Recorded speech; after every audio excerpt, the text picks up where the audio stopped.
But first, the saga of the badgers continues. Badger populations are a reservoir for tuberculosis, and bovine TB is a major problem in cattle farming. Last week saw the premature end of the Gloucestershire badger cull, and that came after difficulties with the Somerset cull too.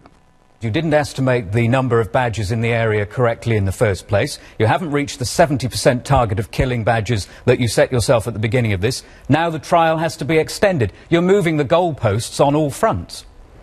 No, that's not right at all. The badgers have moved the goalposts. You're dealing with a wild animal. That was Environment Secretary Owen Paterson with his evocative imagery of badgers and goalposts. Helen Briggs from the BBC Science team is with me in the studio. Helen, the cull has ended prematurely. What happened? Well, the government's wildlife agency, Natural England, had always said it would withdraw the licence to cull badgers in Gloucestershire if the numbers of badgers being shot by marksmen fell too low. And in the end, that's what happened. So it ended 3 weeks early when it became clear the cull would never meet the target set by the government. So that's the latest really in a series of setbacks to this policy of shooting badgers in an attempt to control TB in cattle. So just to recap, the pilot started in Somerset at the end of August, Gloucestershire a week later. Original plan being they'd run for 6 weeks with a target of removing 70% of badgers across both areas. That target was set on the advice of scientists who said it would give the best chance of reducing bovine TB.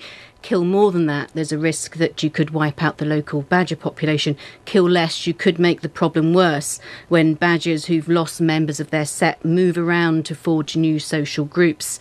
Now, at the end of that 6 weeks, it was revealed not only had the culling failed to reach the 70% target, but numbers had been revised down sharply. Even then, only about 30% of badgers removed in Gloucestershire and about 40% in Somerset.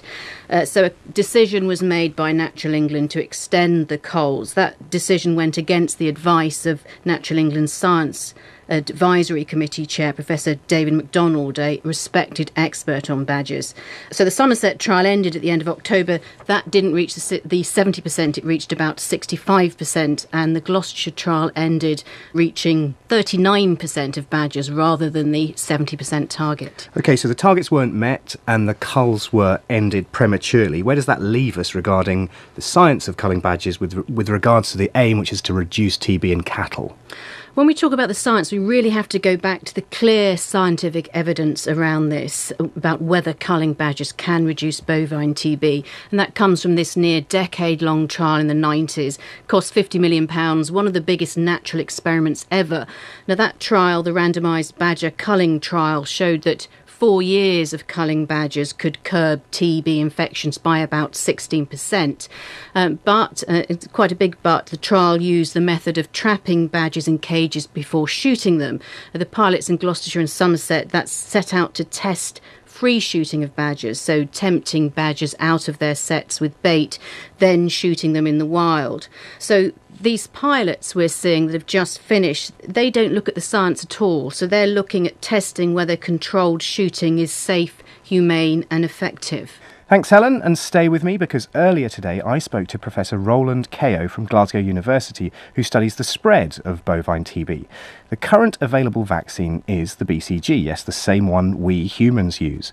The problems are, 1, it's not very good, far from 100% effective, and 2, confusingly, both vaccinated cows and infected cows test positive for TB. But Professor Keogh explained there is hope for a cattle vaccine. Certainly, DEFRA is looking at a field trial now. Given their current experimental results, which suggest that there is a reduction in the progression, they're now very interested in rolling out a cattle vaccine. But again, it's the interaction between the vaccine and the test that really matters. So if you think that you are at a bare minimum testing every single adult cow that you have every 4 years, that's an awful lot of cows. So it would only take a very small percentage of vaccinated animals to come up as being falsely positive for you to have a huge number of false cattle breakdowns to the disease. It seems to be what you're saying, and what all the evidence is showing, is that there is no silver bullet. There is no simple answer to this very complex question. That's exactly right. There is an enormous amount of complexity in dealing with any disease where there is a wildlife reservoir. So a situation where you've got one of the animals involved is largely underobserved, and where it's difficult to deliver any control measures, especially when we don't really know what the role of those animals is. OK, so what are the alternatives? I know that some of your work has involved sequencing the tuberculosis genome. What do we have in the arsenal? Well, the key thing that we don't know is essentially how much the two species are involved. Now, there's some evidence that other species can be infected and in other countries have a role as well, but let's assume that what we're dealing with is just badgers and cattle. So even though we have essentially correlations between the incidence of disease in the two animals and evidence from the randomized badger culling trial that one affects the other, we don't have directionality, and we don't have essentially the smoking gun of who infected whom on individual cases. Now, what the sequencing does, so this is technology that was originally developed to map out the entire human genome, has made a huge difference to our ability to understand how diseases transmit. And it's now cheap enough that we can do that on a large scale with bacteria, such as the bacteria that causes bovine TB. So now that we have the ability to do that tracking, now not necessarily from individual animal to individual animal, because there are not enough mutations in the bacteria to allow that. But at the very least, we have a very good evidence, for example, when the disease is progressing and is maintained in a herd by itself, or when there's involvement with badgers. And our preliminary results are showing that even down to approximately the kilometer scale, there's a very close association in the disease between the two species. And when we have more data, what we'll be able to look at is how that relationship varies across different spatial scales and over time. Roland, as someone who's working in this area, which is incredibly controversial, what has been the fallout for the scientific community? That's an interesting question. I think one of the things scientists can do better is to make sure that the scientific evidence that we provide is used appropriately. Science obviously is a long-term thing, and the answers are very rarely certain. This makes it very different from policy, which essentially has to act now based on whatever evidence there is. Now, what we need to make clear is how that science engages with that policy to the public, so that we don't appear as just waffling, that what we're offering is very real, considered judgments on what the natural evidence can tell us.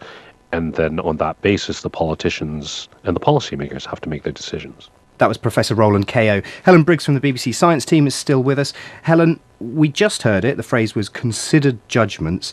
Is that what we have seen? When will we know the impact that these culls might have had?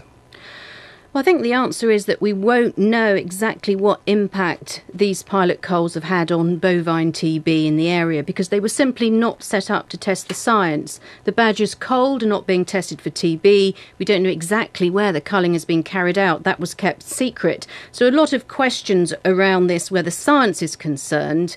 What we will get is a report from an independent expert panel. Now, they will look at questions that the pilot was set up to address, specifically whether it's safe, effective and humane to use controlled shooting to kill badgers. But this report, according to DEFRA, won't be released until politicians decide next year whether or not to roll the cull out to other areas of England.